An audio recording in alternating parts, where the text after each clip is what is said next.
ഞങ്ങളുടെ റാന്നിയിലെ 23 സഭകളുടെ സംയുക്ത കൺവെൻഷന് ഒടുവിലത്തെ മീറ്റിങ്ങിൽ വചനം ശുശ്രൂഷിച്ചത് കർത്താവിൽ പ്രസിദ്ധനായ ജോൺ കുര്യൻ എന്ന ദൈവദാസനാണ്. ഞാൻ ചുരുക്കി പറയാം, അദ്ദേഹം പറഞ്ഞ ഒരു ദൃഷ്ടാന്തം. കേരളത്തിന്റെ വടക്ക് ഭാഗത്തൊരു വീട്ടില് താൻ താമസിച്ച് അവിടെ കൺവെൻഷൻ എന്നാണ് വചന ശുശ്രൂഷയ്ക്കൊക്കെ ചെന്നത്. വലിയ വീടാണ്, ആ വീട്ടിൽ താമസിക്കുക. പക്ഷെ അതിലെ ബാത്റൂമൊക്കെ ഇടിഞ്ഞു പൊളിഞ്ഞു കിടക്കുക, ടൈൽസ് എല്ലാം ഇടിഞ്ഞു പൊളിഞ്ഞു കിടക്കുക. പലപ്പോഴും പുള്ളി ഇങ്ങനെ ചിന്തിച്ചു, ദൈവദാസൻ, ഇത്രയും വലിയ വീടാണ്, പക്ഷേ ഇതെന്താ ഈ ബാത്റൂം ഇങ്ങനെ കിടക്കുന്നത്, ഇതെന്താ കയ്യിൽ കാശൊക്കെ ഉണ്ടല്ലോ, ഇവരെന്താ ഇത് ചെയ്യാത്ത? ചോദിക്കുന്ന അത്ര പന്തി അല്ലല്ലോ എന്ന് വിചാരിച്ച് അദ്ദേഹം ചോദിച്ചു. എന്നാൽ ഇവര് സംസാരിച്ചുകൊണ്ടിരുന്നപ്പോ ആ വീട്ടുകാര് പറഞ്ഞു, ബ്രദറെ, ഫയൽ ചെയ്തേക്കുക, ഇവിടുന്ന് പോവുക, പിന്നെ ഇതെന്തോത്തിനാ ശരിയാക്കുക. ഫയൽ ചെയ്തേക്കുക എന്ന് പറഞ്ഞ് മനസ്സിലായോ? മക്കള് അമേരിക്കക്ക് കൊണ്ടുപോകാനായിട്ട് ഫയൽ ചെയ്തേക്കുക, പിന്നെ ഇത് ശരിയാക്കുന്ന എന്തിനാ? നമ്മൾ പ്രത്യേകം ഓർക്കേണ്ട കാര്യം, നമ്മൾ ഫയൽ ചെയ്തിരിക്കുക, ഏത് സമയത്താണ് നമ്മൾ പോകേണ്ടി വരിക നമുക്ക് അറിഞ്ഞുകൂടാ. അത് തന്നെ വളരെ ചിന്തിപ്പിക്കുകയും ചലിപ്പിക്കുകയും ചെയ്ത ഒരു ദൃഷ്ടാന്തമാണ് ഞാനീ പറഞ്ഞത്. നമ്മള് കാഹളം ധരിക്കാൻ നോക്കിയിരിക്കുക, അല്ലെങ്കിൽ അവിടുന്ന് വിളി വരാൻ നമ്മള് കാത്തിരിക്കുകയാണ്. നമ്മള് ആ ഒരുക്കത്തിൽ നമ്മൾ ദൈവസന്നിധിയിലായിരിക്കണം. കർത്താവ് സഹായിക്കട്ടെ.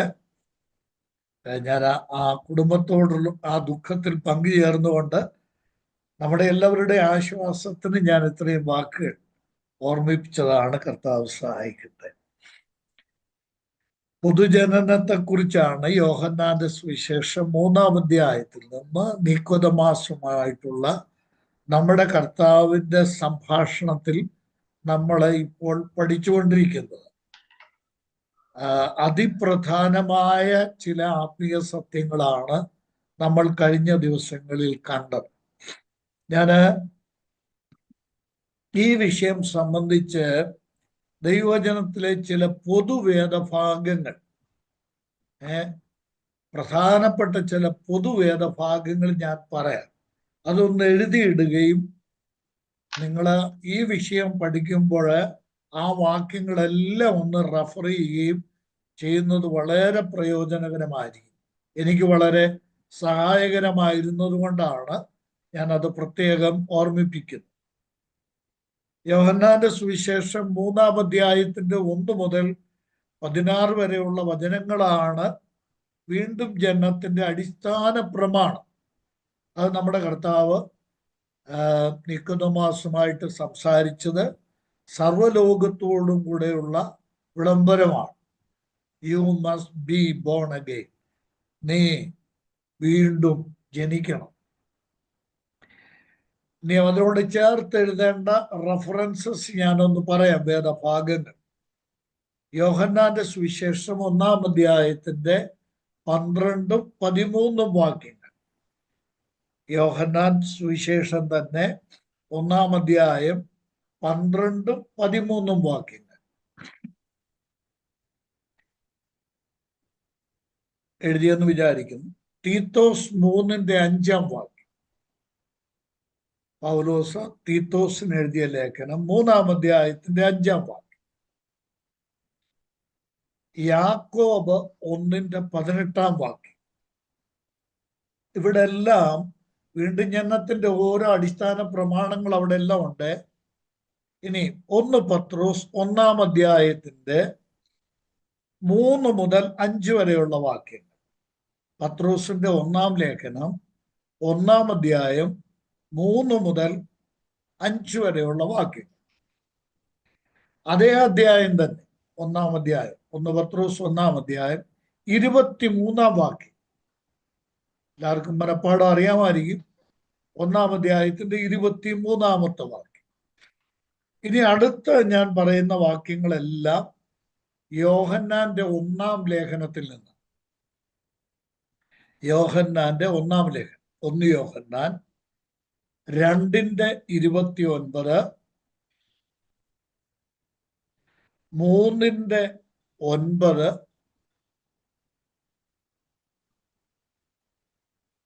4-ാം അധ്യായം 7-ാം വാക്യം, 4:7,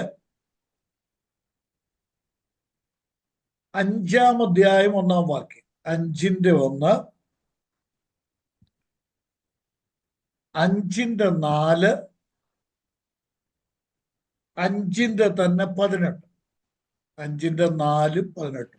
5-ാം അധ്യായത്തിൽ 3 വചനങ്ങൾ ഉണ്ട്. 1-ാം വാക്യം, 4-ാം വാക്യം, 18-ാമത്തെ വാക്യം.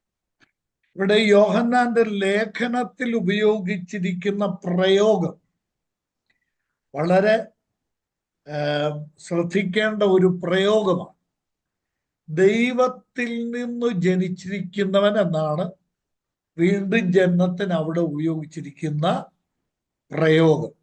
ദൈവത്തിൽ നിന്ന് ജനിച്ചിരിക്കുന്നവൻ എന്ന പ്രയോഗമാണ് അവിടെ ഉള്ളത്.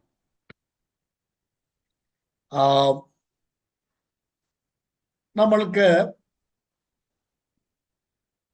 പൊതുവായ ചില സത്യങ്ങൾ ഈ പുതുജന്മത്തെ സംബന്ധിച്ച് നമ്മൾക്കൊന്ന് ശ്രദ്ധിക്കാം. കഴിഞ്ഞ ക്ലാസ്സിൽ ഗ്രീക്കില് അതുകൊണ്ട് ഉദ്ദേശിക്കുന്ന അർത്ഥം എന്താണെന്ന് ഞാൻ ഗ്രീക്ക് പദങ്ങളുടെ സഹായത്തോടുകൂടെ തന്നെ അത് വ്യക്തമാക്കുകയുണ്ടായി. ഒന്നിൽ നിന്ന് വേറൊന്ന് പരിണമിക്കുകയോ ഒന്നിൽ നിന്ന് വേറൊന്ന് രൂപാന്തരപ്പെടുകയോ ചെയ്യുന്നതല്ല പുതുജന്മം. വീണ്ടും ജനനം എന്ന് പറയുന്നത് തനതായ പ്രത്യേകമായ ഒരു ജനനമാണ്. അതുകൊണ്ടാണ് രണ്ടാമതും ജനിക്കുക എന്നുള്ള വാക്ക് ഉപയോഗിച്ചിരിക്കുന്നത്. ഇവിടെ നിക്കോദെമാസ് യേശു കർത്താവിനോട് ചോദിക്കുന്ന, അമ്മയുടെ ഉദരത്തിൽ കടന്ന് രണ്ടാമതും ജനിക്കാമോ എന്ന് ചോദിക്കുന്നു. അപ്പോൾ രണ്ടാമതുള്ള ഒരു ജനനമാണ് അത്. ആ ജനനത്തിന്റെ അനിവാര്യത, അതിൻ്റെ ആവശ്യകതയാണ് നമ്മൾ കഴിഞ്ഞ ക്ലാസ്സിലും തുടർന്നും ചിന്തിച്ചത്. എന്താ, എന്തിന് വീണ്ടും ജനിക്കണം? പ്രധാനമായിട്ടും ഈ പുതുജനനം എന്ന് പറയുന്നത് നമ്മൾ മനസ്സിലാക്കേണ്ട ഒരു കാര്യം കൂടെ ഞാൻ പറഞ്ഞിട്ടുള്ളൂ. ഇതൊരു ട്രൂ എക്സ്പീരിയൻസ് ആണ്, സാക്ഷാത്തായ ഒരു അനുഭവമാണ്. ഇത് കേവലം ഇവിടെ കേരളത്തിൽ നേരത്തെ ഉണ്ടായതുപോലെയുള്ള ഒരു സംവാദത്തിനുണ്ടായതുപോലെ ഒരു മിത്തല്ല. എന്ന് പറഞ്ഞാല് സാങ്കല്പികമായിട്ടുള്ള ഒരു കാര്യമല്ല. പുതുതായിട്ടൊരു ജനനം അതൊരു സാങ്കല്പികമായിട്ടുള്ള കാര്യം, അങ്ങനെയല്ല. ഹൈപ്പോത്തിക്കലായിട്ടുള്ള ഒരു കാര്യമല്ല. ഇത് ഒരു യാഥാർത്ഥ്യമാണ്, അതൊരു സത്യമാണ്. ആ അനുഭവം എന്ന് പറയുന്നത് ഒരു വ്യക്തിയുടെ ജീവിതത്തിൽ ആ സഹോദരനോ സഹോദരിയോ എക്സ്പീരിയൻസ് ചെയ്യുന്ന, അനുഭവിക്കുന്ന ഒരു യാഥാർത്ഥ്യമാണ്. ഞാൻ വ്യക്തമായി പറയാം, ആ യാഥാർത്ഥ്യത്തിലേക്ക് വരാത്ത ഒരാൾക്ക് ഒരിക്കലും ജീവിതത്തിന്റെ ഭാവി സുരക്ഷിതമാക്കാൻ സാധിക്കുകയില്ല. ഞാൻ ഇപ്പോൾ വ്യക്തമാക്കാൻ ആഗ്രഹിക്കുന്ന പ്രധാനമായിട്ടുള്ള ഒരു കാര്യം, എന്തുകൊണ്ട് വീണ്ടും ജനിക്കണം? വീണ്ടും ജനനത്തിന്റെ ഡെഫിനിഷൻ നമ്മൾ ചിന്തിച്ചു, അഥവാ നിർവചനം നമ്മൾ കഴിഞ്ഞ ക്ലാസ്സിൽ അത് വ്യക്തമാക്കി. ഞാൻ അതിനുപയോഗിച്ചിരിക്കുന്ന 4 ഇംഗ്ലീഷ് വാക്കുകളും ഗ്രീക്ക് വാക്കും മലയാളത്തിൽ ഉള്ള ഭാഷാപ്രയോഗങ്ങളും ഉൾപ്പെടെ നമ്മൾ ചിന്തിച്ചു. അതൊരു യഥാർത്ഥ അനുഭവമാണ്. എന്ന് പറഞ്ഞാൽ, ഈ പുറത്ത് നമ്മൾ കാണുന്ന മനുഷ്യന് ആത്മാവ്, പ്രാണൻ, ശരീരം എന്നിവ ഉള്ള ഒരു മനുഷ്യൻ ജനിച്ചതുപോലെ തന്നെ സ്വർഗത്തിലെ ദൈവത്തിൽ നിന്ന് നമ്മുടെ ആന്തരികമായിട്ട് നമ്മുടെ അകത്ത് നടക്കുന്ന ആത്മീക ജനനമാണ് വീണ്ടും ജനനം. അതൊരു സാക്ഷാത്തായ അനുഭവമാണ്. 2 കാര്യങ്ങൾ വീണ്ടും ജനിക്കുന്നത് എന്തിനു വേണ്ടിയാ? എന്തിനു വീണ്ടും ജനിക്കണം? ഈ ചോദ്യത്തിന് പ്രധാനമായിട്ട് രണ്ടുത്തരം, വേറെ ഒരുപാട് കാര്യങ്ങൾ നമ്മൾ കണ്ടെത്താൻ പറ്റും, എന്നാൽ രണ്ട് മറുപടികൾ ഞാൻ പ്രധാനമായിട്ട് പറയാം. ഒന്ന്, യേശു കർത്താവ് തന്നെ പറഞ്ഞു, ദൈവരാജ്യം കാണുകയും ദൈവരാജ്യത്തിൽ കടക്കുകയും ചെയ്യണമെങ്കിൽ വീണ്ടും ജനിച്ചേ മതിയാകും. അതാണ് അടിസ്ഥാനപരമായ കാര്യം. ദൈവം നമ്മളെക്കുറിച്ച് ആഗ്രഹിക്കുന്നത് നമ്മൾ ഈ ഭൂമിയിലെ ജീവിതം കൊണ്ട് അസ്തമിക്കാനും അവസാനിക്കാനുമല്ല. ദൈവം നമ്മളെക്കുറിച്ച് ആഗ്രഹിക്കുന്നത് ഇതിന് അപ്പുറത്തുള്ള നിത്യവാസമാണ് ദൈവം നമ്മളെക്കുറിച്ച് ആഗ്രഹിക്കുന്നത്. അതുകൊണ്ട് നമ്മളെ ഇവിടെ നിന്ന് അവിടുത്തെ സന്നിധിയിലേക്ക്, ദൈവരാജ്യത്തിലേക്ക്, സ്വർഗത്തിലേക്ക് കൊണ്ടുപോകാൻ ദൈവം വച്ചിരിക്കുന്ന വ്യവസ്ഥയാണ്, കണ്ടീഷനാണ്. ദൈവം വച്ചിരിക്കുന്ന വ്യവസ്ഥയാണ് വീണ്ടും ജനിക്കണം എന്നുള്ളത്. രണ്ടാമത്, എന്തിനാണ് ഒരു വ്യക്തി വീണ്ടും ജനിക്കുന്നത്? ഒരു വ്യക്തി വീണ്ടും ജനിക്കേണ്ടത് എന്തിനു വേണ്ടിയാണ്? നോക്കാം, 6-ാം വാക്യം നോക്കാം. അവിടെ 3:6 എന്താ?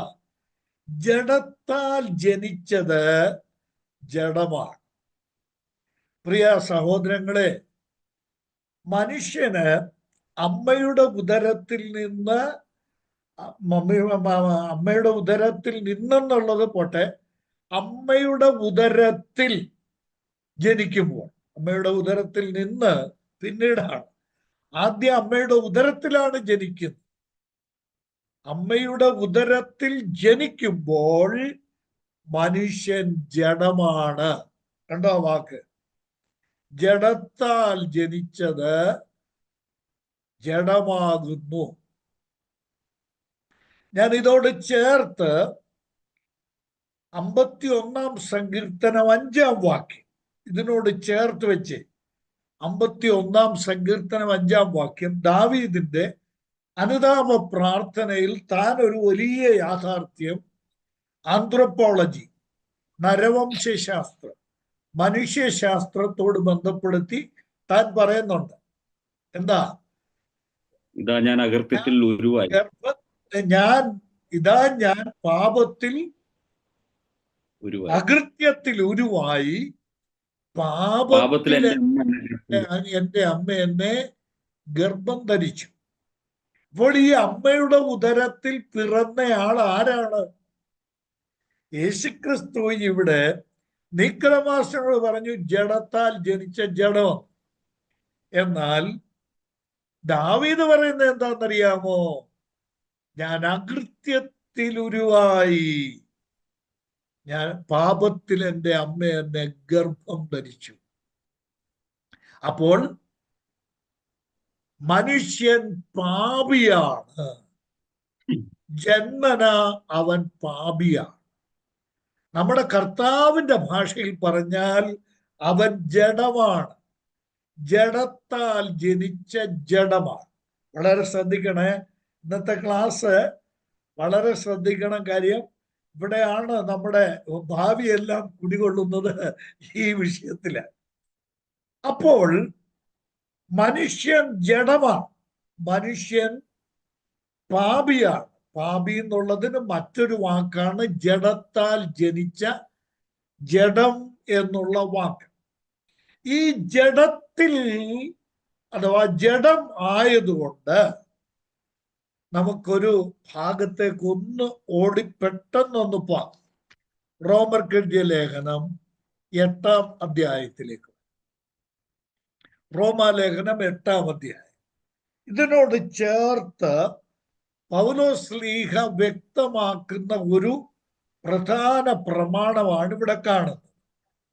നോക്കട്ടെ, അവിടെ മനുഷ്യൻ ജഡമാണ് എന്ന് കർത്താവ് പറഞ്ഞതിൻ്റെ വിശദീകരണം.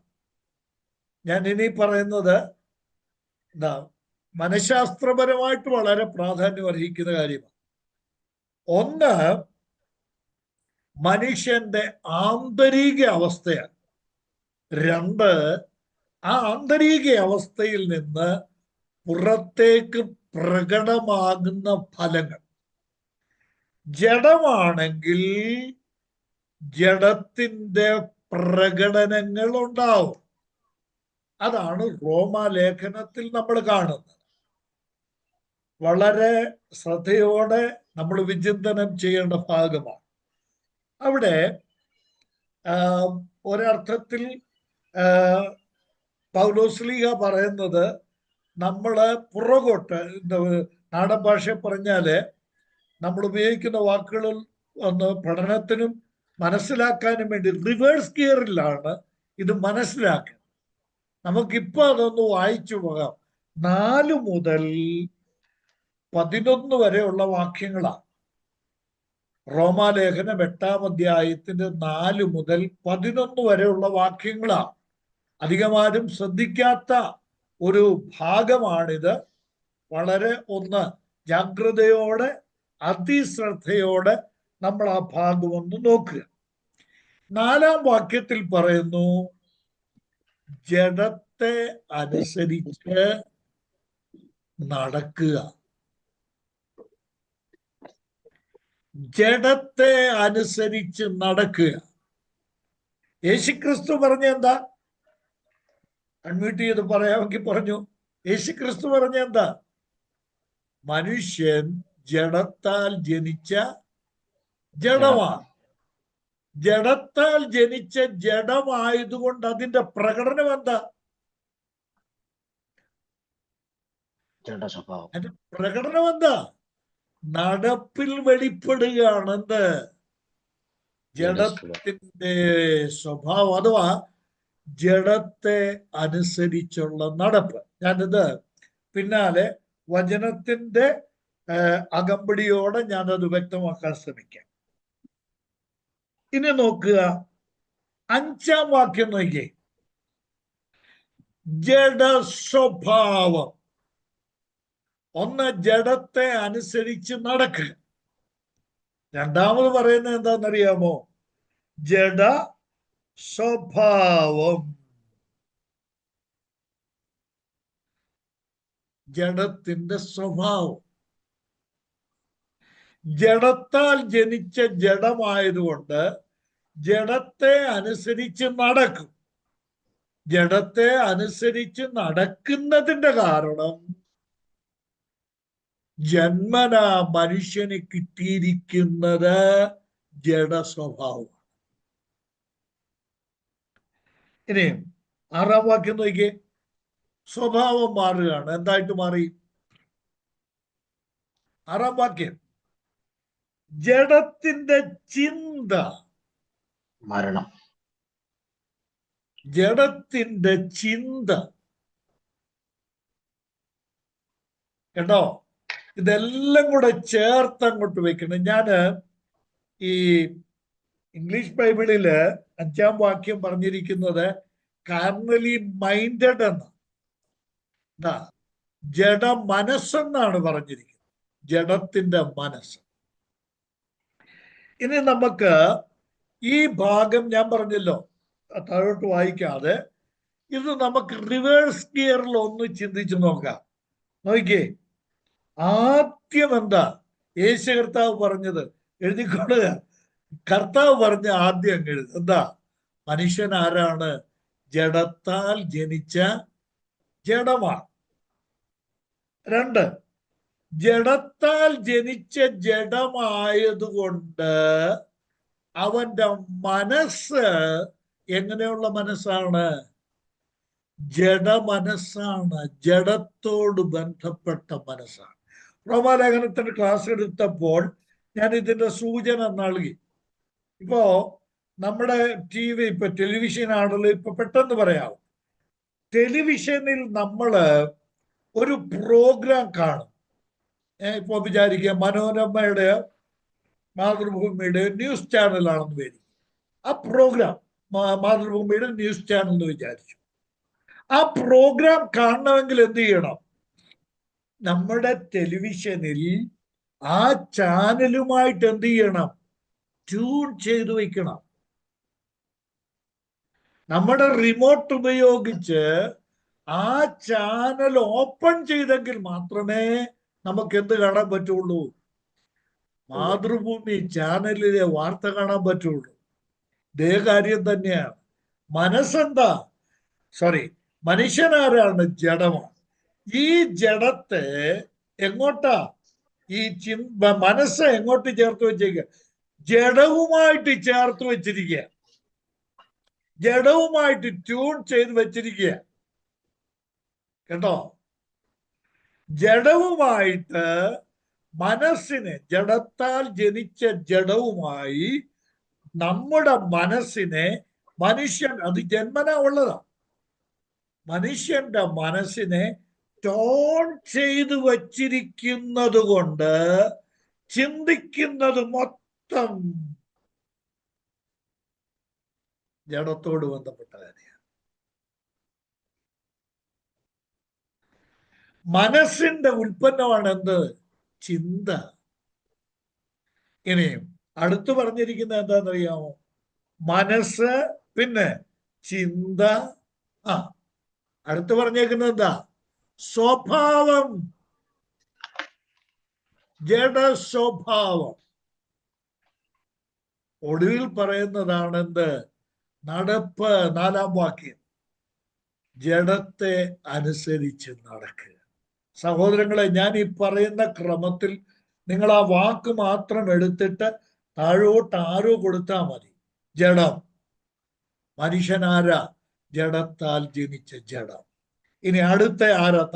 താഴോട്ട് ആരോ ഇട്ടിട്ട് പറയാം, ജഡമായതുകൊണ്ട് നമ്മുടെ മനസ്സ് ജഡമനസ്സാ. ഇനിയും അടുത്ത ആരോ കൊടുത്തിട്ട് താഴോട്ട് എഴുതുക, ജഡമനസ്സായതുകൊണ്ട് ചിന്തിക്കുന്നതെല്ലാം ജഡത്തിന്റെ കാര്യമാണ്. ജഡത്തിന്റെ ചിന്ത ഉണ്ടോ? ജഡത്തിന്റെ ചിന്ത. ഇനി താഴോട്ട് ഒരാരോ ഇട്ടിട്ട് എന്തെഴുതുക? ജഡത്തിന്റെ ചിന്തയായതുകൊണ്ട് ആ ചിന്ത എങ്ങോട്ട് മാറുകയാണ്? ചിന്തിക്കുന്നത് കണ്ണിലോട്ട് മാറുന്നു, നാവിലോട്ട് വരുന്നു, പിന്നെ കയ്യിലോട്ട് വരുന്നു, കാലിലോട്ട് വരുന്നു. അത് നമ്മുടെ സ്വഭാവത്തിന്റെ ഭാഗമാകുന്നു. ആ ചിന്ത, ജഡത്തിന്റെ ചിന്ത എന്തായിട്ട് മാറുന്നു? നമ്മുടെ സ്വഭാവത്തിന്റെ ഭാഗമാകുന്നു, ജഡ സ്വഭാവമാകുന്നു. ഇനിയും ആ സ്വഭാവമായതുകൊണ്ട് അത് നടപ്പിൽ വെളിപ്പെടുകയാണ്. കള്ളുഷാപ്പിൽ പോകുന്നതും, കഞ്ചാവ് അടിക്കുന്നതും, മയക്കുമരുന്ന് ഉപയോഗിക്കുന്നതും, ഭാര്യയെ തല്ലുന്നതും, വീട്ടിൽ ബഹളമുണ്ടാക്കുന്നതും, ഈ കാണുന്ന മുഴുവൻ പ്രശ്നങ്ങളുടെയും അടിസ്ഥാന കാരണം എന്താണെന്നറിയാമോ? മനുഷ്യൻ ജഡത്താൽ ജനിച്ച ജഡമാണ്. ഇനി ഞാൻ പറയാൻ വന്നേ, എന്തിനാ വീണ്ടും ജനിക്കുന്നത്? ഈ സ്വഭാവത്തിൽ നിന്ന്, അഥവാ ഈ അവസ്ഥയിൽ നിന്ന്, ജഡത്തിന്റെ അവസ്ഥയിൽ നിന്ന് ആത്മാവിന്റെ അവസ്ഥയിലേക്കുള്ള മാറ്റത്തിനാണ്. ഒന്നിൽ നിന്നൊന്നല്ല, പിന്നെ വേറൊന്നായി മാറുന്നതാണ്. ദൈവത്തിന് സ്തോത്രം.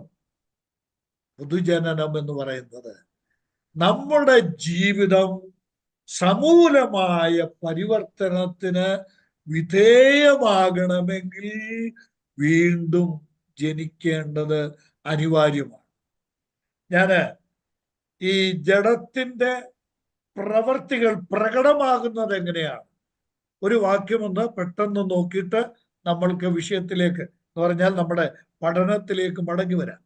ഗലാത്യർക്ക് എഴുതിയ ലേഖനം 5-ാം അധ്യായത്തിൽ പൗലോസ്ലീഹ ഈ ജഡ സ്വഭാവമുള്ളവർ അവരുടെ ജീവിതം, നടപ്പെന്ന് പറഞ്ഞ ജീവിതം എന്നർത്ഥം.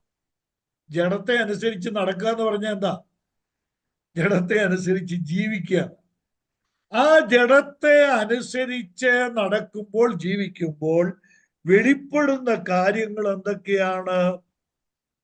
19-ാം വാക്യം, ജഡത്തിന്റെ പ്രവർത്തികളോ ദുർനടപ്പ്, അശുദ്ധി, ദുഷ്കാമം, വിഗ്രഹാരാധന, ആഭിചാരം, പക, പിണക്കം, ജാരശങ്ക, ക്രോധം, ശാഠ്യം, ദൊന്നപക്ഷം, ഭിന്നത, അസൂയ, മദ്യപാനം, വെറുക്കുത്ത്.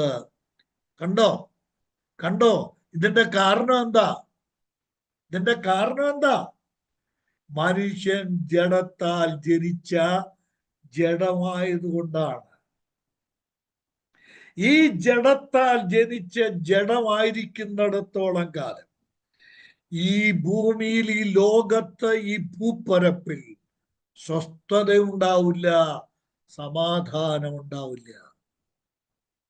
അതിന്റെ കാരണം അടിസ്ഥാനപരമായി ഞാൻ ഇങ്ങനെ പറയാം, ജനനപരമായിട്ട് ഇതിന് വേറൊരു വാക്ക്, നമ്മുടെ ഡോക്ടറൊക്കെ ആണെങ്കിൽ നല്ല പദങ്ങള് തെരഞ്ഞെടുത്ത് സംസാരിക്കുകയും പ്രാർത്ഥിക്കുകയും ഒക്കെ ചെയ്യുന്നയാളാണ്.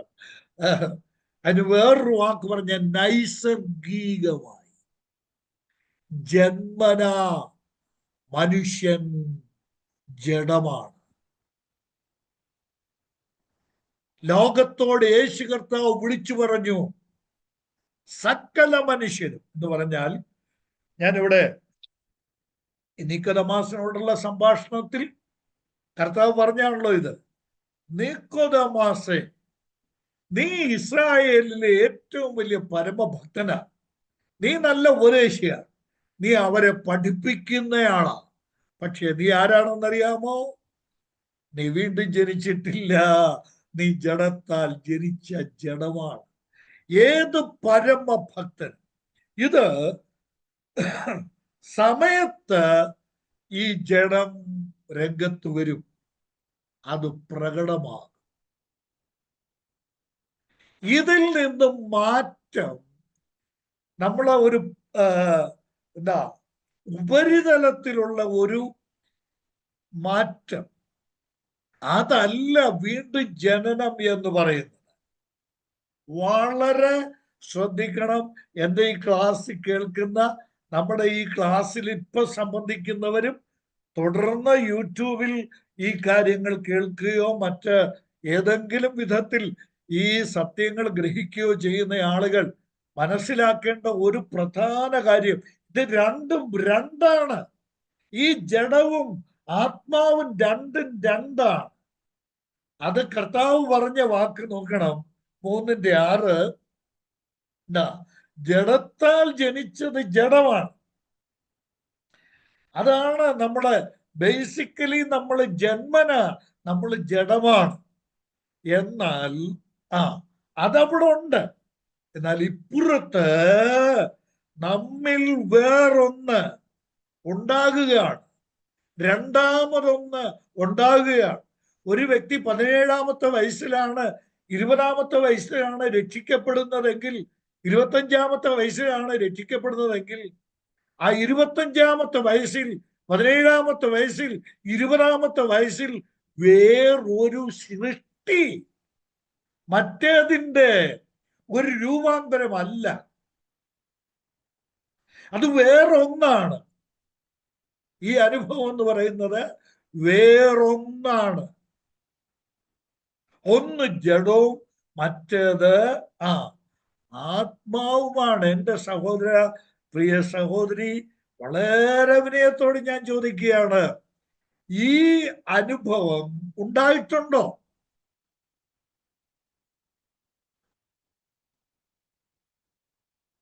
യേശുക്രിസ്തുവും ദൈവവചനവും ആഗ്രഹിക്കുന്നതും പ്രതീക്ഷിക്കുന്നതും ഈ ജനനമാണ്. ജനനമാണ്. ജനനം എന്ന് പറഞ്ഞാൽ അതിന്റെ അർത്ഥം എന്താ? മുമ്പില്ലാതിരുന്നതും പിന്നെ ഉണ്ടാകുന്നതുമാണ്. വീണ്ടും ജനനം എന്ന് പറഞ്ഞാൽ മുമ്പില്ലായിരുന്നു ആ ആളത്വം, ആ വ്യക്തി മുമ്പില്ലായിരുന്നു, ഇപ്പോഴുളവാകുകയാണ്. അതിൻ്റെ ദൈവജനാടിസ്ഥാനത്തിലുള്ള ഏറ്റവും സുന്ദരമായ വേർഷനാണ്, ഏറ്റവും സുന്ദരമായ വ്യാഖ്യാനമാണ് കൊരിന്ത്യർക്ക് എഴുതിയ 2-ാം ലേഖനം 5:17. 2 കൊരിന്ത്യർ 5:17. എന്താ? ഒരുത്തൻ ക്രിസ്തുവിലായാൽ അവൻ പുതിയ സൃഷ്ടി. എൻ്റെ പ്രിയ സഹോദരങ്ങളെ, എൻ്റെ മുഴുവൻ ശക്തിയും എടുത്താണ് ഞാനിത് പ്രതിഫലിപ്പിക്കാൻ ശ്രമിക്കുന്നത്. ഈ ഒരനുഭവം നമ്മുടെ ജീവിതത്തിൽ ഉണ്ടാകുമ്പോഴാണ് നമ്മൾ പുതുതായി ജനിച്ചു, വീണ്ടും ജനിച്ചു എന്ന് അവകാശപ്പെടുവാൻ സാധിക്കുന്നത്.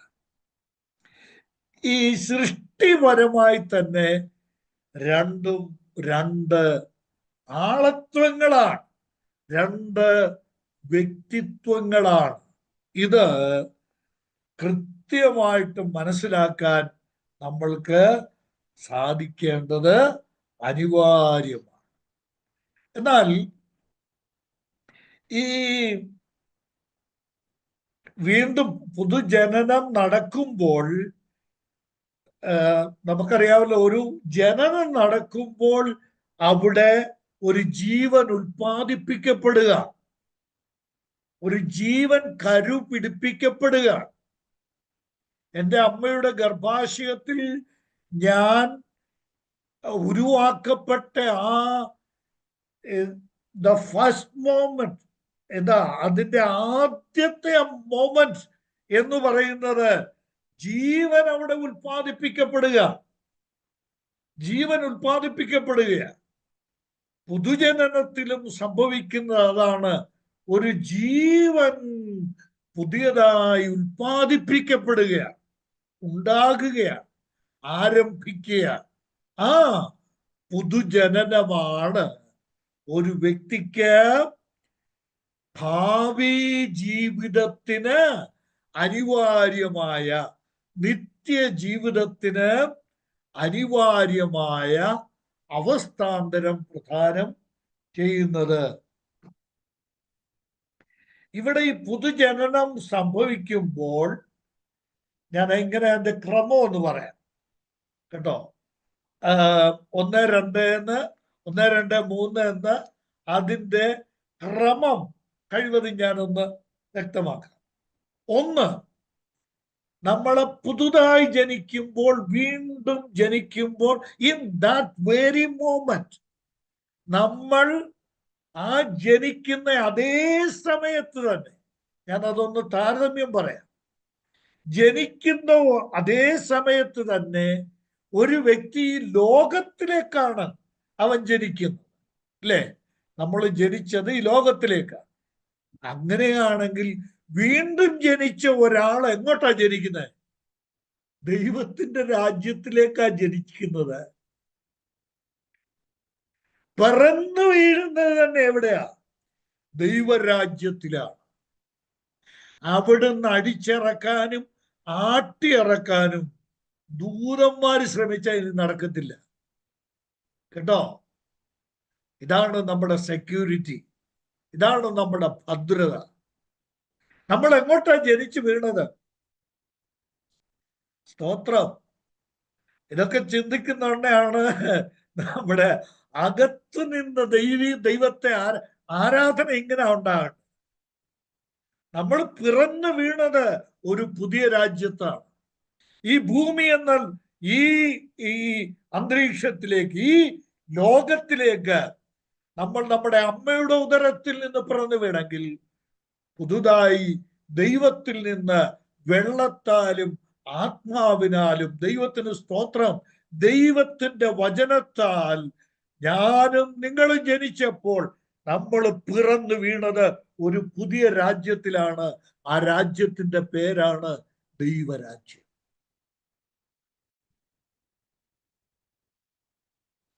നമ്മൾ ദൈവരാജ്യത്തിൽ പോകും എന്ന് ഉറപ്പാണ്. പോകും. ആക്ഷേപികൾ ഇപ്പൊ നമ്മൾ എവിടാ? വീണ്ടും ജനിച്ച ഒരു ദൈവവൈതൽ ദൈവരാജ്യത്തിന്റെ പ്രജയാണ്.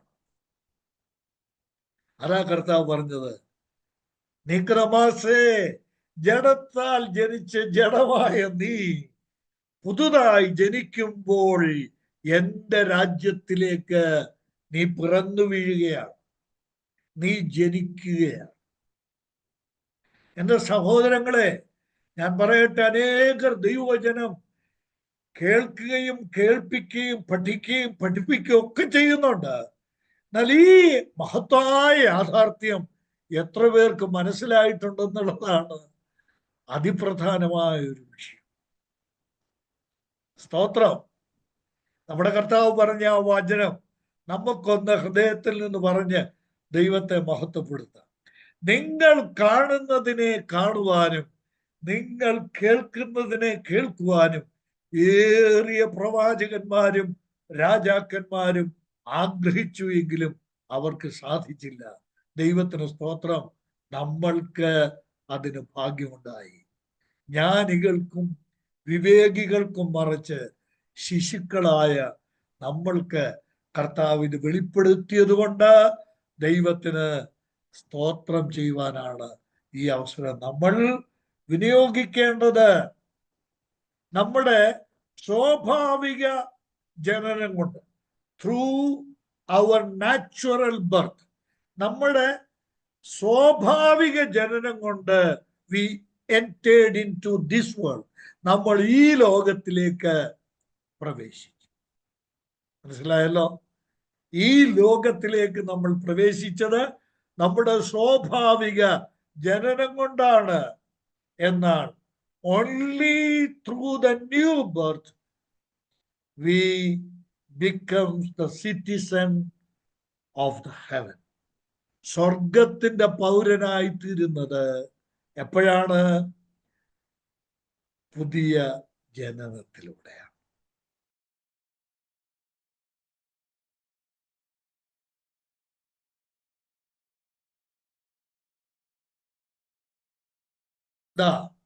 ഫിലിപ്പിയർ 3:20 റഫറൻസ് പറഞ്ഞാൽ ഈ വചനങ്ങളൊക്കെ നമ്മൾ ഓർമ്മ വരണം. നമ്മുടെ പൗരത്വമോ സ്വർഗത്തിൽ ആകും. ഒരു വ്യക്തി സ്വർഗീയ പൗരനാകുന്നത് എപ്പോഴാണ്? ജനനം കൊണ്ടാണ്. പൗലോസിനെ അടിച്ച ശതാധിപനെ ഓർമ്മയുണ്ടല്ലോ അല്ലേ?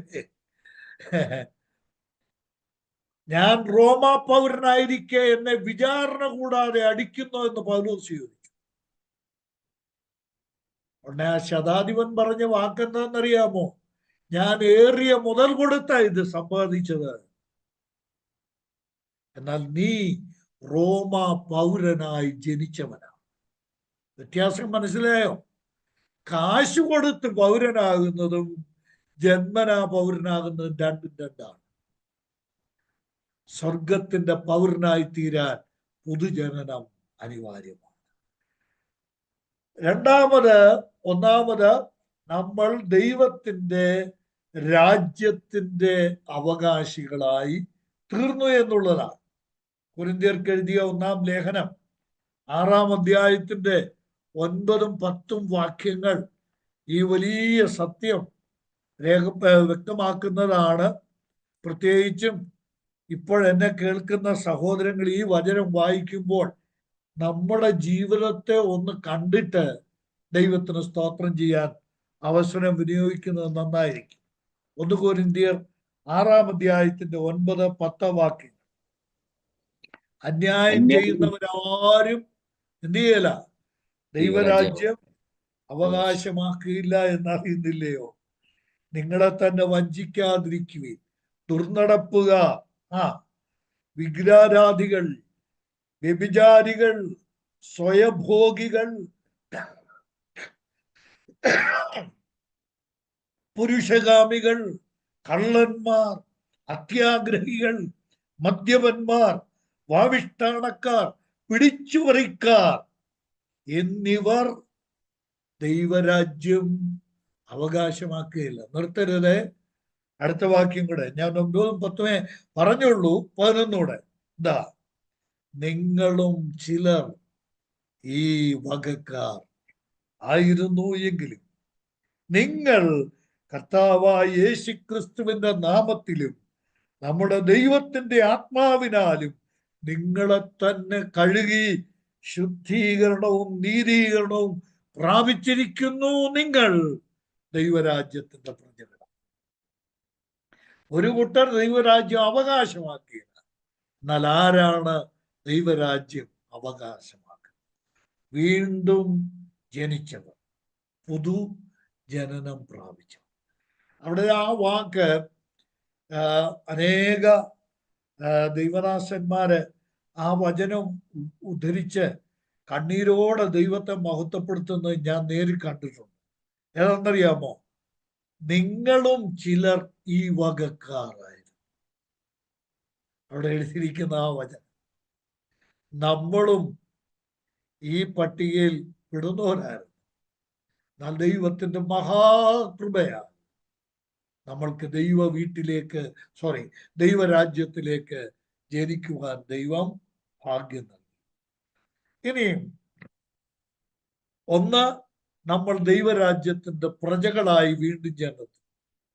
2, ഞാൻ മുമ്പ് പറഞ്ഞതാണ്, എന്റെ ക്രമം അനുസരിച്ചൊന്ന് പറഞ്ഞു പോകുന്നേ ഉള്ളൂ. നമ്മൾക്ക് ഒരു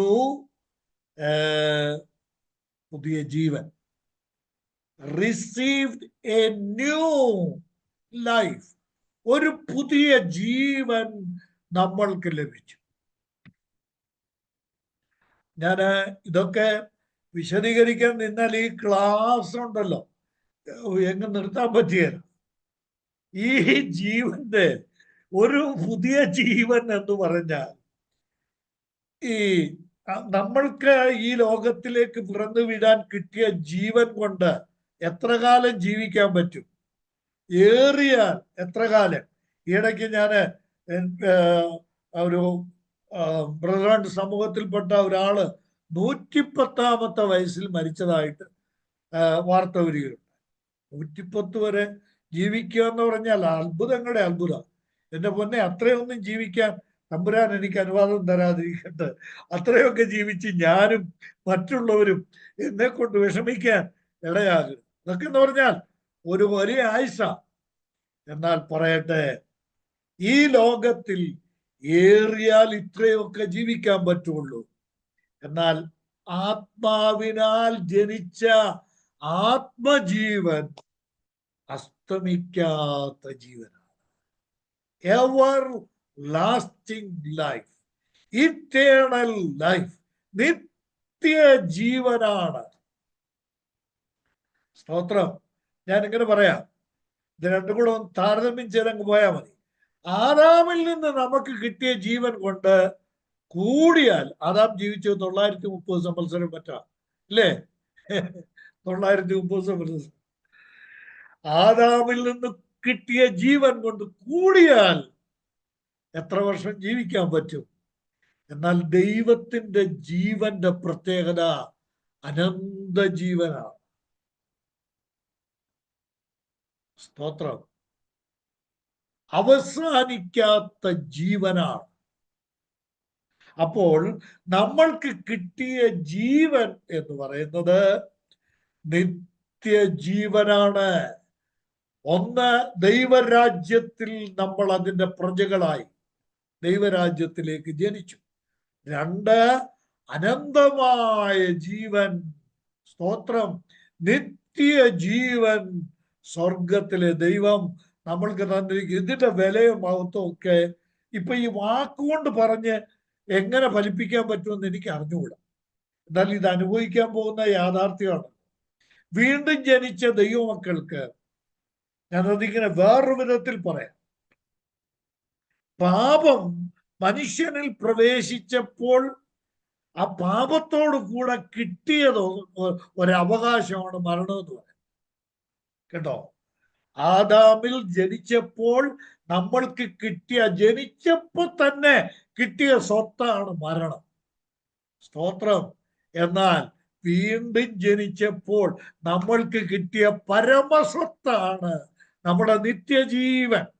അതിൻ്റെ മേൽ വിരല് വയ്ക്കാൻ, അണിവിരല് കൊണ്ടുപോലും തൊടാൻ ഒരു ചെകുത്താനും കഴിയില്ല, ഒരു ശക്തിക്കും കഴിയില്ല.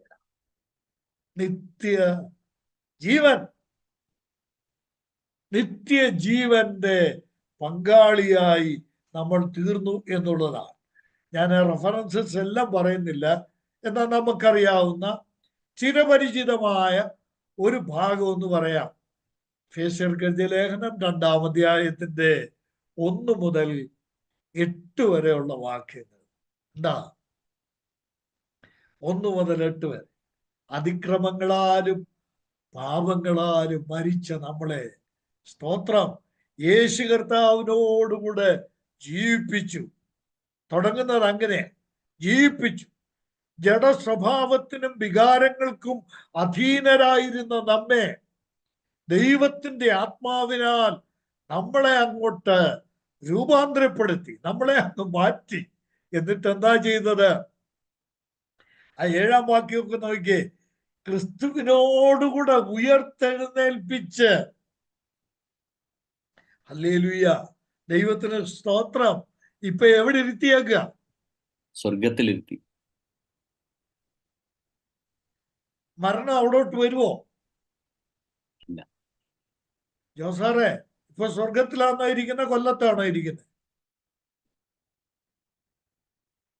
ഇതാണ് വീണ്ടും ജനനത്തിന്റെ മഹത്വം എന്ന് പറയുന്നത്. ഇതാണ് വീണ്ടും ജനനത്തിന്റെ മഹത്വം. സ്വർഗത്തിലിരുത്തിയിരിക്കുക. ലോകത്തിൽ ജനിച്ചാൽ അതിനൊരു പരിധിയുണ്ട് ആ ജീവിതത്തിന്. എന്നാൽ സ്വർഗത്തിൽ ജനിച്ചാൽ അവസാനമില്ല. ദൈവത്തിൽ നിന്ന് ജനിച്ചത് കൊണ്ട് ദൈവം നിത്യനാണ്. ത്രിയേക ദൈവം നിത്യനാണ്. ദൈവത്തിൽ നിന്ന് ജനിച്ചവരും നിത്യമായി ജീവിക്കുന്നവരാണ്. മരണത്തിന് അവരുടെ മേൽ അധികാരമില്ല. മരണത്തിന് അവരെ തൊടാൻ അനുവാദമില്ല. സ്തോത്രം. നമ്മുടെ ഈ മരണം എന്നൊക്കെ പറയുമ്പോഴേ ഒരു ദൈവവൈതലിനെ സംബന്ധിച്ചിടത്തോളം, ഞാൻ ഇന്നും ഞങ്ങള് ഒരു ആവശ്യത്തിന് ഞങ്ങൾ ഒരുമിച്ച് പോയപ്പോഴ് ഞങ്ങൾ പരസ്പരം സംസാരിച്ച ഒരു കാര്യമാണ്. ഞാൻ എൻ്റെ ഒരു വീക്ഷണം ഞാൻ പറയുകയാണ്. ഈ ക്യാൻസർ എന്ന് പറയുന്ന രോഗമൊക്കെ പിടിപെട്ട് കഴിഞ്ഞാൽ ഉടനെ പോയി അങ്ങ് ട്രീറ്റ്മെന്റ് നടത്തും. ട്രീറ്റ്മെന്റ് നടത്തി കഴിഞ്ഞാൽ 6 മാസത്തിനുള്ളിൽ ആളിന്റെ തലയിലെ മുഴുവൻ മുടി പോകും. കീമോയും ഇതൊക്കെ ചെയ്ത് മുടി പോകും. എൻ്റെ പ്രിയമുള്ളവരെ, ഒരു വർഷത്തിനുള്ളിൽ ആ ആൾ ആകപ്പാടെ വികൃതമാണ്, ഇല്ലേ? ഇനി പോട്ടെ, ഇത്രയുമൊക്കെ ട്രീറ്റ്മെന്റ് ചെയ്താൽ ആ ആളിന് എത്ര വർഷം ജീവിക്കാൻ പറ്റും? ഞാൻ പറയാം, എത്ര ട്രീറ്റ്മെന്റ് നടത്തിയാലും ആ ജീവിതത്തിനൊരു പരിമിതിയുണ്ട്. അതിനൊരു നിശ്ചിത കാലയളവിൽ ട്രീറ്റ്മെന്റ് ചെയ്താലും ഇല്ലെങ്കിലും മരിക്കും.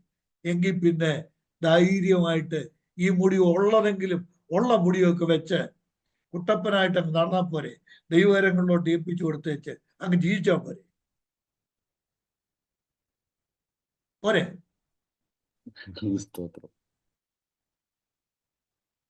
മനസ്സിലായോ? നമ്മൾ ഇതൊക്കെ വിശ്വസിക്കുന്നവരാണ്. നമ്മൾ ഇതൊക്കെ അനുഭവിക്കേണ്ടവരും കൂടെയാണ്. കർത്താവ് നമ്മെ സഹായിക്കും. 3, 1 ദൈവരാജ്യത്തിന്റെ പ്രജകളായി, 2 ഒരു പുതുജീവൻ നമ്മൾക്ക് ലഭിക്കുകയാണ്. ആ ജീവനോട് ബന്ധപ്പെട്ട് ഞാൻ ഒരു പ്രധാനപ്പെട്ട കാര്യം ഒരു വാചകത്തിൽ പറഞ്ഞിട്ട് അപ്പുറം പോകാം. എന്താ ഈ പുതുജീവന്റെ പ്രത്യേകത? ലോകത്തിലെ ഒരു ശക്തിക്കും ആ ജീവനെ കീഴ്പ്പെടുത്താൻ കഴിയില്ല. ഏത് പാപത്തെയും ജയിക്കാം, ഏത് ശത്രുവിനെയും ജയിക്കാം, ഏത് പ്രതികൂലങ്ങളെയും ജയിക്കാം, ഏത് പ്രലോഭനങ്ങളെയും ജയിക്കാം. അതിനുള്ള ആർജവും ശക്തിയുമാണ് വീണ്ടും ജനിച്ച ദൈവവൈതലിന്റെ അകത്തളങ്ങളിൽ സ്വർഗത്തിലെ ദൈവം പകർന്നു വച്ചിരിക്കുന്നത്. ആ ശക്തി നമ്മൾ പ്രയോഗിക്കണം. സ്തോത്രം. 2 കൊരിന്ത്യർ 4-ാം അധ്യായത്തിൽ പൗലോസ് അതാണ് പറഞ്ഞത്. എങ്കിലും ഈ അത്യന്ത ശക്തി ഞങ്ങളുടെ സ്വന്തമെന്നല്ല, ദൈവത്തിന്റെ ദാനമെന്ന് വരേണ്ടതിന് സ്തോത്രം. ഞങ്ങൾക്ക് ഈ മൺകൂടാരങ്ങളിൽ അത്രേ പകർന്നിരിക്കുന്നത്. മൺകൂടാരങ്ങളിൽ പകർന്നിരിക്കുന്ന ദൈവത്തിന്റെ അനന്തമായ ശക്തി അതുപയോഗിച്ച് ധന്യമായ വിജയകരമായ ഏത് സാഹചര്യങ്ങളെയും കീഴ്പ്പെടുത്തുവാൻ പര്യാപ്തമായ ആ ശക്തി ഉപയോഗിച്ച് വിജയകരമായ ഒരു ജീവിതം നയിക്കാൻ നമ്മൾക്ക് സാധിക്കുക. മൂന്നാമത്, ഈ ജനനം വഴി നമ്മൾക്ക് സാധിച്ച അനുഗ്രഹിക്കപ്പെട്ട മറ്റൊരു കാര്യം, we become a member of God's family. ദൈവത്തിന്റെ കുടുംബത്തിലെ അംഗമായിട്ട് മാറി. ദൈവരാജ്യത്തിന്റെ പ്രജ. 2, ദൈവത്തിന്റെ ജീവൻ നമ്മൾക്ക് ലഭിക്കുന്നു. ഒരു പുതുജീവൻ, എ ന്യൂ ലൈഫ്, ഒരു പുതിയ ജീവൻ നമ്മൾക്ക് ലഭിക്കുന്നു. മൂന്നാമതായിട്ട്, നമ്മൾ സ്വർഗത്തിലെ ദൈവത്തിന്റെ ഭവനത്തിൽ. നമുക്കറിയാം, നമ്മുടെ സ്വാഭാവികമായിട്ട് നാച്ചുറൽ ബർത്ത്, നമ്മുടെ പ്രകൃത ജനനം വെച്ചൊന്ന് നോക്കിയോ, സ്വാഭാവിക ജനനം വെച്ച് നോക്കിയേ. ഞാനാണെങ്കിൽ ജനിക്കുമ്പോ എൻ്റെ അപ്പനും അമ്മയൊന്നും എന്നെ അവര് ഒത്തിരി എടുക്കുകയും ലാളിക്കുകയൊക്കെ ചെയ്തിട്ടുണ്ട്. പക്ഷെ എന്നെ കൂടുതൽ ലാളിക്കാൻ എനിക്ക് 2 ജ്യേഷ്ഠന്മാരുണ്ടായിരുന്നു, എനിക്ക് മൂത്ത 2 പെങ്ങന്മാരുണ്ടായിരുന്നു. കുറെ കഴിഞ്ഞപ്പോ എനിക്ക് ഇളയ ഒരു പെങ്ങളൂടെ വന്നു. ഞാൻ പറഞ്ഞത്, ഒരു വീട്ടിലോട്ടാ ജനിക്കുന്നത്, ഒരു കുടുംബത്തിലോട്ടാ ജനിക്കുന്നത്. അപ്പനുണ്ട്, അമ്മയുണ്ട്, സഹോദരങ്ങളുണ്ട്, കൂടപ്പിറപ്പുകളുണ്ട്, ബന്ധങ്ങളുണ്ട്, സ്വന്തങ്ങളുണ്ട്. ഒരു ഭവനത്തിലേക്ക് പിറന്നു വീഴുകയാണ്. വീണ്ടും ജനനം നടക്കുമ്പോൾ സംഭവിക്കുന്നത് ദൈവത്തിന്റെ ഭവനത്തിലേക്ക് പിറന്നു വീഴുകയാണ്. ആദാമ്യ കുടുംബത്തിൽ നിന്ന് ദൈവത്തിന്റെ കുടുംബത്തിലേക്കുള്ള മാറ്റമാണ് ഇവിടെ നടക്കുന്നത്. നോക്കണം, കുടുംബം മാറുകയാണ്. ആദാമിന്റെ വീടിനെ ഉപേക്ഷിക്കുകയാണ്. ദൈവത്തിന്റെ വീട്ടിലേക്ക് നമ്മൾ പ്രവേശിക്കുകയാണ്. നോക്കിയേ വാക്യങ്ങള്. എഫേസ്യർക്ക് എഴുതിയ ലേഖനം 2-ാം അധ്യായത്തിന്റെ 9-ാം വാക്യം ഒന്നേക്ക്, 19-ാം വാക്യം. എഫേസ്യർക്ക് എഴുതിയ ലേഖനം 2-ാം അധ്യായത്തിന്റെ 19-ാം വാക്യം. ആകയാൽ നിങ്ങൾ ഇനി അന്യന്മാരും പരദേശികളുമല്ല, വിശുദ്ധന്മാരുടെ സഹപൗരന്മാരും ദൈവത്തിന്റെ ഭവനക്കാരും അത്രേ. ദൈവത്തിന്റെ ഭവനക്കാരാണ്. കണ്ടോ, ദൈവ കുടുംബത്തിന്റെ അംഗങ്ങളായി മാറുകയാണ്. ദൈവത്തിന്റെ പുത്രന്മാരായി, ദൈവത്തിന്റെ മക്കളായിട്ട് മാറുക. ഇത് പുതുജനനത്തിന്റെ അനുഗ്രഹങ്ങളാണ് നമ്മൾ ഇവിടെ കണ്ടത്. ഞാൻ ദൈവരാജ്യത്തിലായി, 1. 2, എനിക്ക് ദൈവത്തിന്റെ ജീവൻ കിട്ടി, അനന്തമായ ജീവൻ, നിത്യജീവൻ എനിക്ക് കിട്ടി, ഒരു പുതിയ ജീവൻ എനിക്ക് കിട്ടി. 3, ഞാൻ ദൈവത്തിന്റെ ഭവനത്തിലെ, ദൈവത്തിന്റെ കുടുംബത്തിലെ ഒരംഗമായി മാറി. ഈ കുടുംബത്തിന്റെ പേര്, ദൈവത്തിന്റെ ഭവനക്കാരൻ ഇവിടെ പൗലോസ് ശ്ലീഹ പറഞ്ഞു. പത്രോസ് പറഞ്ഞിരിക്കുന്നത് എങ്ങനെയാണെന്ന് നോക്കിയേ. 1 പത്രോസ് 2-ാം അധ്യായത്തിന്റെ 9-ാം വാക്യം, 9 അല്ല, 2-ാം അധ്യായത്തിന്റെ 2-ാം അധ്യായത്തിന്റെ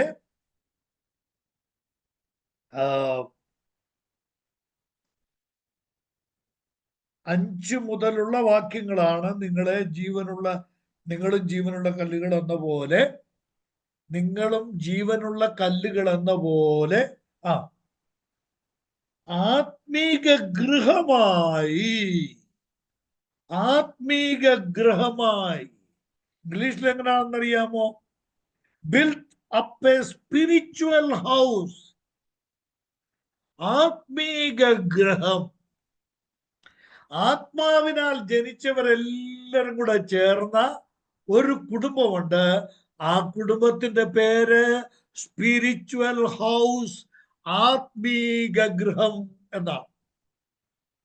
അപ്പോൾ നമ്മളെല്ലാവരും ഇന്ന് ഈ ക്ലാസ്സിൽ എന്നോടൊപ്പം പങ്കെടുക്കുന്ന എല്ലാവരും, നമ്മുടെ വീടിന്റെ പേരെന്താണെന്നറിയാമോ? ആത്മീക വീട്, ആത്മീക ഗൃഹം എന്നാണ്. ഇന്ന് ദൈവത്തിന്റെ വീട്ടിലെ അംഗങ്ങളായി നമ്മൾ മാറിയിരിക്കുക. ഞാൻ ഇതോട് ചേർത്ത് പറയുന്ന കാര്യം വളരെ ഗൗരവമായിട്ട് ശ്രദ്ധിച്ച് നമ്മൾ പഠിക്കേണ്ട ഒരു കാര്യം ഇനിയും പറയുക. ദൈവത്തിന്റെ ഭവനത്തിന്റെ അംഗങ്ങളായി, ദൈവത്തിന്റെ ഭവനക്കാരായി എന്ന് പറഞ്ഞാൽ അതുകൊണ്ട് ഉദ്ദേശിക്കുന്ന അർത്ഥം എന്താണ്? യോഹന്നാൻ 1:12-13, 12-ാം വാക്യം, യോഹന്നാന്റെ സുവിശേഷം 1-ാം അധ്യായത്തിന്റെ 12-ാം വാക്യം എന്താ? അവനെ കൈക്കൊണ്ട് അവന്റെ നാമത്തിൽ വിശ്വസിക്കുന്ന ഏവർക്കും ദൈവമക്കളാകുവാൻ അവൻ അധികാരം കൊടുത്തു. കണ്ടോ? ഈ കുടുംബത്തിൽ നമ്മൾ ആരാണ്? ദൈവത്തിന്റെ മക്കളാണ്. ദൈവത്തിന്റെ മക്കളാണ്. പ്രിയപ്പെട്ടവരെ, മലയാളം ഭാഷാന്തരത്തിൽ വളരെ പ്രധാനപ്പെട്ട ഒരു മാറ്റം ആ വാക്യത്തിലുണ്ട്. ഞാൻ ആ വാക്യം നിങ്ങളുടെ ശ്രദ്ധയിലേക്ക് ഇംഗ്ലീഷിലൊന്ന് കൊണ്ടുവരാം. ഇംഗ്ലീഷ് ബൈബിള്, ബൈലിംഗ്വൽ ബൈബിൾ ഉള്ളവരൊന്ന് നോക്കിയേ. But as many as received him, കർത്താവായ യേശു ക്രിസ്തുവിനെ കൈക്കൊണ്ടവരെല്ലാവരും ആരാണ്? ഈവൻ ടു ദം ദാറ്റ്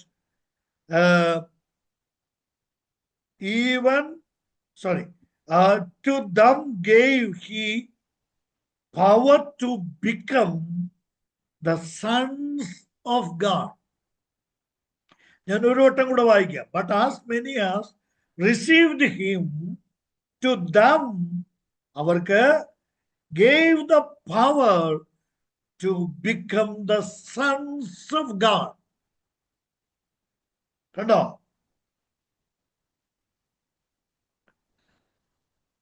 മക്കളെന്നല്ല കൊടുത്തിരിക്കുന്നു.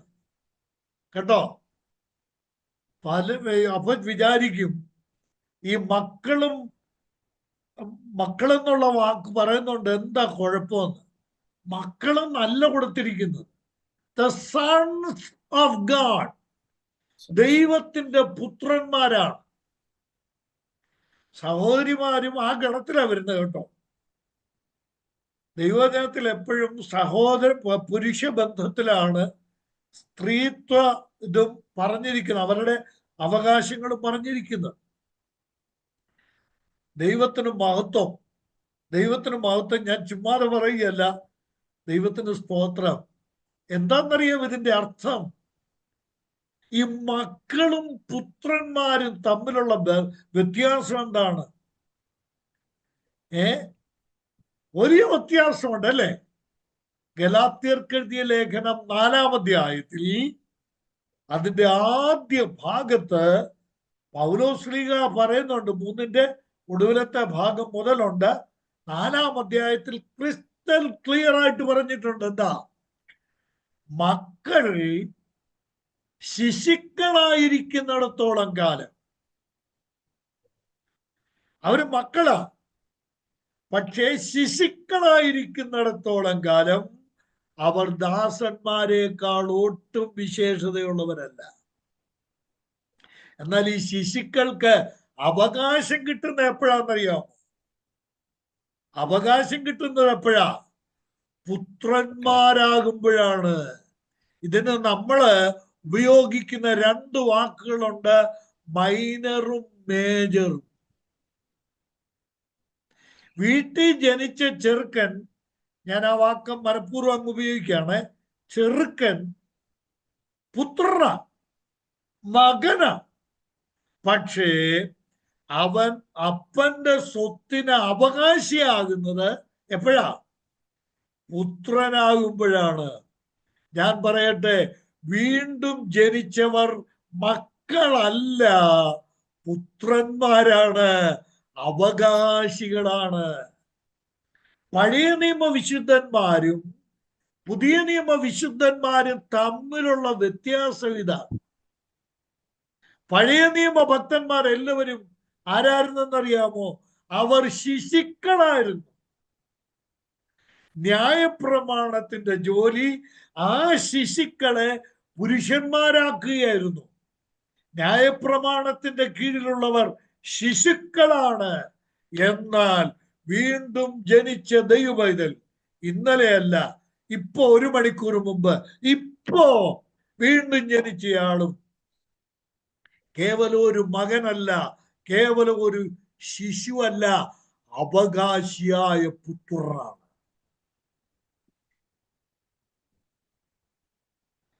ഇതാണ് ദൈവ കുടുംബത്തിലെ അംഗം എന്ന് പറഞ്ഞാൽ അതിന്റെ അർത്ഥം. ഗലാത്യർക്ക് എഴുതിയ ലേഖനം 4-ാം അധ്യായത്തിലും റോമാലേഖനം 8-ാം അധ്യായത്തിന് 15-ാം വാക്യത്തിലും പൗലോസ്ലീഹ ചുമ്മാതെ അല്ല എഴുതിയിരിക്കുന്നത്. വേദപുസ്തകം പഠിക്കുമ്പോൾ നമ്മൾ കൃത്യമായിട്ട് അതൊക്കെ പഠിക്കണം. വെറുതെ അല്ല എഴുതിയിരിക്കുന്നത്. അബ്ബാ പിതാവേ എന്ന് വിളിക്കുന്ന ഏതാത്മാവാ? പുത്രത്വത്തിന്റെ ആത്മാവ്. മകന്റെ ആത്മാവല്ല, പുത്രത്വത്തിന്റെ ആത്മാവ്. കേട്ടോ? പുത്രത്വമാണ് പുതുജന്മത്തിലൂടെ എനിക്കും നിങ്ങൾക്കും കിട്ടിയിരിക്കുന്നത്. ദൈവ കുടുംബത്തിലെ പുത്രന്മാർ എന്ന് ഞാൻ ഒരല്പം പരിഷ്കരിച്ച് അങ്ങ് പറയട്ടെ. പുത്രന്മാരും പുത്രിമാരുമാണ് ദൈവമക്കൾ, രക്ഷിക്കപ്പെട്ട ദൈവജനം, ദൈവത്തിന്റെ പുത്രന്മാരാണ്. എന്താ അതിന്റെ അർത്ഥം? എന്താ അതിന്റെ അർത്ഥം? ഞാൻ ഒരു വാചകത്തിൽ പറയാം കേട്ടോ, സമയം തീരാറാകും. ഇപ്പൊ പഠിച്ചു പോകുമ്പോൾ ചിന്തിച്ചു പോകുന്നുണ്ട്, നമുക്ക് സമയം പോകുന്നൊന്നും നമ്മൾ അറിയത്തില്ല. സമയം തീരാറാകും. ഞാൻ പെട്ടെന്ന് അങ്ങ് പറയാം. യേശുക്രിസ്തുവിന് പിതാവായ ദൈവത്തിന്റെ കുടുംബത്തിൽ, ദൈവത്തിന്റെ സ്വത്തിൽ എത്രമാത്രം അവകാശമുണ്ടോ അത്രയും അവകാശം തന്നെ ദൈവത്തിന്റെ കുടുംബത്തിൽ ജനിച്ച നമ്മൾക്ക് തന്നിരിക്കുകയാണ്. വിശ്വസിക്കാൻ പ്രയാസം കാണും അല്ലേ? അതുകൊണ്ട് ആമേൻ പറയാനും സ്തോത്രം പറയാനും ബുദ്ധിമുട്ടാണോ? നമ്മൾ ആരാന്നറിയാം? നമ്മൾ കേവലം പുത്രന്മാര് മാത്രമല്ല. റോമാലേഖനം 8-ാം അധ്യായം നമ്മൾ പണ്ട് പഠിച്ചതാണെങ്കിൽ ഒന്ന് നോക്കിപ്പോകാം. റോമാലേഖനം 8-ാം അധ്യായം നാം ദൈവത്തിന്റെ പുത്രന്മാർ, മലയാളത്തിൽ മക്കളെന്നാ കൊടുത്തിരിക്കുന്നത് കേട്ടോ. പുത്രന്മാരെന്ന് ആത്മാവുദാനും നമ്മുടെ ആത്മാവോടുകൂടെ സാക്ഷ്യം പറയുന്നു. 17-ാം വാക്യം, നാം പുത്രന്മാരെങ്കിലോ അവകാശികളാണ്. ആ വാക്യം ഒന്ന് വായിച്ച് സ്തോത്രം പറഞ്ഞു. നാം മക്കളെങ്കിലോ അഥവാ പുത്രന്മാരെങ്കിലോ അവകാശികളുമാകുന്നു. ദൈവത്തിന്റെ അവകാശികളും. ദൈവത്തിന് എന്തെല്ലാം ഉണ്ടോ അതിന്റെ എല്ലാ അവകാശികളാണ് നമ്മൾ കേട്ടോ. ദൈവത്തിന്റെ അവകാശികളും പിന്നെ ക്രിസ്തുവിന്റെ അവകാശികളും. സ്തോത്രം. കണ്ടോ? ക്രിസ്തുവിന് എന്തൊക്കെ അവകാശമുണ്ടോ ദൈവത്തിന്റെ ഏകജാതനായ പുത്രന് ദൈവത്തിന്റെ സ്വത്തുക്കളിൽ എത്രയേറെ അവകാശമുണ്ടോ അത്രയേറെ അവകാശമാണ് പുതുജനനം പ്രാപിച്ച ദൈവം ഇതിന് സ്വർഗത്തിലെ ദൈവം കൃപയാൽ നൽകിയിരിക്കുന്നത്. ഇതൊക്കെ മനസ്സിലാക്കണമെങ്കിൽ ലോകജനത്തിന് ഇതൊന്നും അറിഞ്ഞുകൂടാ. നമ്മുടെ മഹത്വം ലോകത്തിന് മനസ്സിലാകും. ദൈവത്തിന് സ്തോത്രം. ഈ പുത്രത്വത്തിന്റെ ഭാവി വെളിപ്പെടാൻ പോകുന്നതേ ഉള്ളൂ. നമ്മള് ഈ റോമാലേഖനം 8-ാം അധ്യായത്തിൽ തന്നെ വായിക്കുന്ന ഒരു പ്രധാനമായി, നാമും അവനോടുകൂടെ തേജസ്സിൽ വെളിപ്പെടും. ഇതെപ്പോഴാണെന്നറിയാമോ ലോകത്തിന് മനസ്സിലാകും? നമ്മൾ വിചാരിച്ചതുപോലെ അല്ലല്ലോടാ, ഈ പാർട്ടികള് ഇവര് പാട്ടും പാടി വചനവും പറഞ്ഞ് സ്തോത്രവും പറഞ്ഞ് ഇവരിങ്ങനെ നടന്നവരാണ്. ഇവര് നമ്മൾ ഉദ്ദേശിച്ച കക്ഷികളല്ലല്ലോ എന്ന് ലോകത്തിന് മനസ്സിലാകുന്നത് എപ്പോഴാണെന്നറിയാമോ? നാം നമ്മുടെ കർത്താവിനോടുകൂടെ തേജസ്സിൽ ഈ ഭൂമിയിലേക്ക് വെളിപ്പെടുമ്പോഴാണ്. മേഘപ്രത്യക്ഷതയിൽ തിരുസവിധത്തിലേക്ക് നമ്മൾ എടുക്കപ്പെട്ടതിന് ശേഷം 7 വർഷം കഴിഞ്ഞ് കർത്താവ് തൻ്റെ ഭക്തന്മാരുമായി ഈ ലോകത്തിലേക്ക് വരുമ്പോഴാണ് ലോകത്തിന് മനസ്സിലാകുന്നത് ഇവര് ഒരു പ്രത്യേക വിഭാഗമായിരുന്നല്ലോ എന്ന്. ഈ ലോകം ആശ്ചര്യം കൂറാൻ പോകുന്നത് അപ്പോഴാണ്. എൻ്റെ പ്രിയമുള്ളവരെ, ദൈവത്തിന് സ്തോത്രം. നമ്മളെ ദൈവത്തിന്റെ കുടുംബത്തിന്റെ അംഗങ്ങളാക്കി മാറ്റി, അവകാശികളാക്കി മാറ്റി, നമ്മൾ ദൈവ മക്കൾ അല്ല, ദൈവത്തിന്റെ പുത്രന്മാരാക്കി മാറ്റിയിരിക്കുകയാണ്. ഈ ഉന്നതമായ അനുഭവത്തിന് നിദാനമായ അടിസ്ഥാന കാരണം എന്ന് പറയുന്നത് അതാണ് പുതുജനനം, വീണ്ടും ജനനം, രണ്ടാമത്തെ ജനനം, റീജനറേഷൻ. വേറൊരു വംശാവലി ഇവിടെ ആരംഭിക്കുകയാണ്. ആദാമിന്റെ വംശാവലി പോയി ദൈവത്തിൽ നിന്ന് ആരംഭിച്ച ഒരു പുതിയ വംശാവലിയിലേക്ക് ദൈവം നമ്മളെ നടത്തിയിരിക്കുകയാണ്. എൻ്റെ പ്രിയ സഹോദരി സഹോദരന്മാരെ, ഉന്നതമായ ഈ അനുഭവത്തിലേക്ക് ദൈവം നമ്മളെ നടത്തിയിരിക്കുകയാണ്. ദൈവത്തിന്റെ വീട്ടിലാണ് നമ്മൾ. ഈ ദൈവത്തിന്റെ വീട്ടില് 3 കൂട്ടരുണ്ട് കേട്ടോ. ഞാനത് ഇവിടെ പറഞ്ഞ് ഇന്ന് 2-3 മിനിറ്റ് കൊണ്ട് അവസാനിപ്പിക്കുക. ആരൊക്കെയാണെന്നറിയാമോ? 1 യോഹന്നാൻ 2-ാം അധ്യായം. റഫറൻസ് എഴുതിയിടുക, നിങ്ങൾ വായിച്ചാൽ മതി പിന്നീട്. 1 യോഹന്നാൻ 2-ാം അധ്യായത്തിന്റെ 11 മുതൽ 15 വരെയുള്ള വാക്യങ്ങൾ. ഈ ദൈവത്തിന്റെ വീട്ടിലെ ദൈവത്തിന്റെ പുത്രന്മാരാണല്ലോ നമ്മള്. സഹോദരിമാരെ ഉൾപ്പെടെ ഞാൻ പറയുന്നത് കേട്ടോ. ദൈവത്തിന്റെ പുത്രത്വത്തിലേക്ക് വന്നവരാണ് നമ്മൾ. നമ്മളിൽ ലിറ്റിൽ ചിൽഡ്രൻ, കുഞ്ഞുങ്ങളെന്നും യോഹന്നാൻ വിളിക്കുന്നു. കുഞ്ഞുങ്ങളെ എന്ന് പറഞ്ഞാൽ ഈ കുഞ്ഞുങ്ങൾ ആരാന്നറിയാമോ? ഇപ്പോൾ ജനിച്ച ശിശുക്കളാണ്. ഇപ്പോൾ ജനിച്ച ശിശുക്കളാണ്.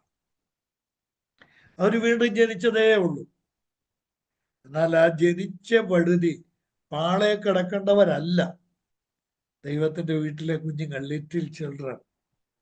എനിക്ക് അടുത്തവിടെ പറഞ്ഞിരിക്കുന്നത് എന്തറിയാമോ? ബാല്യക്കാരെ. ഇംഗ്ലീഷിൽ എങ്ങനെയാണെന്നറിയാമോ? കുഞ്ഞുങ്ങളെന്നുള്ളതിന് ലിറ്റിൽ ചിൽഡ്രൻ, അതാണ് ശരിക്കുമുള്ള വാക്ക്. എന്നാൽ ബാല്യക്കാരെന്നുള്ളതിന് കൊടുത്തിരിക്കുന്ന വാക്ക് എന്താണെന്നറിയാമോ? യങ് മെൻ എന്ന, യുവാക്കളെന്ന, യുവത്വത്തിലേക്ക്. അപ്പോൾ ഈ ലിറ്റിൽ ചിൽഡ്രൻ എന്ത് ചെയ്യണം? യുവത്വത്തിലേക്ക് വളരണം. അവിടെ എഴുതിയിട്ടുണ്ട്, യുവത്വത്തിലേക്ക് വളർന്നാൽ അവർ ശക്തരാകും. ശക്തരായാൽ അവരെന്ത് ചെയ്യുന്നറിയാമോ? അവർ സാത്താനെ ജയിക്കും. അപ്പൊ ജനിച്ചാൽ മാത്രം പോരാ, വളരണം, ശക്തി പ്രാപിക്കണം, സാത്താനെ ജയിക്കണം കേട്ടോ. വീണ്ടും ജനിച്ചു ഞാൻ സ്വർഗത്തിൽ പോകും എന്ന് പറഞ്ഞുകൊണ്ടിരുന്നത്, ഞാൻ സ്വർഗത്തിലാണ് എന്ന് പറഞ്ഞാൽ മാത്രം പോരാ. സ്തോത്രം. പുതുതായി ജനിച്ചവർ വളരണം. ഇപ്പോൾ ജനിച്ച ശിശുക്കളെ പോലെ വചനമെന്ന മായമില്ലാത്ത പാല് കുടിച്ച് വളരണം. മൂന്നാമത്, ആ വീട്ടിൽ വേറൊരു കൂട്ടരുണ്ട്. ആരെന്നറിയാമോ? പിതാക്കന്മാർ. 2 പ്രാവശ്യം മറ്റോ പറയുന്നുണ്ട് പിതാക്കന്മാരെ എന്ന് യോഹന്നാൻ വിളിക്കുന്നുണ്ട്. ഫാദേഴ്സ്, പിതാക്കന്മാർ. ആരാ പിതാക്കന്മാർ? മക്കളുള്ളവരാണ് പിതാക്കന്മാർ. ഞാനിങ്ങനെ പറഞ്ഞ് അവസാനിപ്പിക്കുക. നമ്മൾ വീണ്ടും ജനിച്ചാൽ മാത്രം പോരാ, നമ്മൾ ശക്തരായാൽ മാത്രം പോരാ, നമ്മൾ അധ്വാനിച്ചും നമ്മൾ പ്രയത്നിച്ചും നമ്മൾ സുവിശേഷം പറഞ്ഞും ചില മക്കൾ നമുക്ക് ഉണ്ടാവണം. അവരെ സഭയിൽ കൊണ്ടുവരണം. കേട്ടോ, പൗലോസ് പറഞ്ഞു, വിശ്വാസത്തിൽ ഞാൻ ജനിപ്പിച്ച നിജപുത്രനായ തീമോഥെയോസ്. നമുക്ക് ചില മക്കളുണ്ട്. ഇന്ന് രാത്രി ഈ ക്ലാസ് ഇവിടെ അവസാനിപ്പിക്കുമ്പോൾ എന്നെ ശ്രദ്ധിച്ച പ്രിയപ്പെട്ടവരോട് ഞാൻ ചോദിക്കട്ടെ, വീണ്ടും ജനിച്ചോ? ആ പുതുജീവൻ കിട്ടി ആ ജീവൻ ഉപയോഗിച്ചാണോ ജീവിക്കുന്നത്? 3, ദൈവഭവനത്തിലെ ദൈവത്തിന്റെ പുത്രനാണ്, ദൈവത്തിന്റെ പുത്രിയാണ് ഞാൻ എന്നുള്ള ആ വലിയ അഭിമാന ബോധത്തോടെയാണ് ജീവിക്കുന്നത്. ദൈവത്തിന്റെ വീട്ടിൽ നമ്മൾ ഇപ്പോഴാരാണ്? ജനിച്ചിട്ട് വർഷങ്ങളായിട്ടും ജനിച്ച പഴുതി കിടക്കുന്നതേ ഉള്ളോ? അതോ നമ്മൾ വളർന്നിട്ടുണ്ടോ യുവത്വത്തിലേക്ക് വളരുക മാത്രമല്ല, നമ്മളെ കുറിച്ചുള്ള ദൈവത്തിന്റെ ഏറ്റവും വലിയ ആഗ്രഹം, നമ്മൾ പിതാക്കളാണ്, നമുക്ക് മക്കളുണ്ട്, ലാളിക്കാൻ, ഓമനിക്കാൻ, വളർത്താൻ, സ്നേഹിക്കാൻ. ദൈവത്തിന് സ്തോത്രം. നമുക്കോർത്ത് പ്രാർത്ഥിക്കാൻ നമ്മൾ ജനിപ്പിച്ച ചില മക്കളുണ്ടാവും. അതിനുവേണ്ടി സമർപ്പിക്കാം, പ്രാർത്ഥിക്കാം. കർത്താവ് നമ്മളെ യുവജനങ്ങളാൽ അനുഗ്രഹിക്കണം.